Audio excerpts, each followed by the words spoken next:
Els animo a treballar en la creació d'un grup ideològicament potent que doni suport als processos d'ampliació interna de la Unió i de regionalització d'estats amb diversitat nacional, que aposti clarament per una Europa social i per un aprofundiment del procés de construcció europea.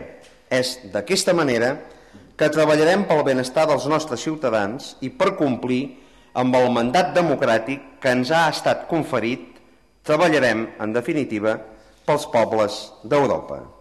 Els estats petits presenten clars avantatges respecte als grans estats.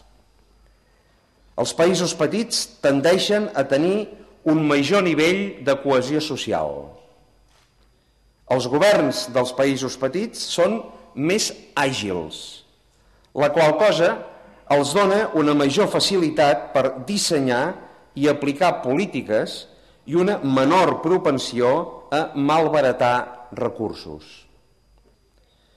Diferents indicadors mostren l'èxit dels petits estats. Riquesa. 4 dels 5 països més rics del món tenen una població menor de 5 milions d'habitants. Seguretat. 8 dels 10 països més pacífics del món tenen una població menor de 10 milions d'habitants. Competitivitat. 5 dels 7 països més competitius del món tenen una població menor de 10 milions d'habitants. Desenvolupament humà. Dels 10 primers països en desenvolupament humà, únicament un d'ells es pot considerar un país, un estat gran, el Japó.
Things have dramatically changed.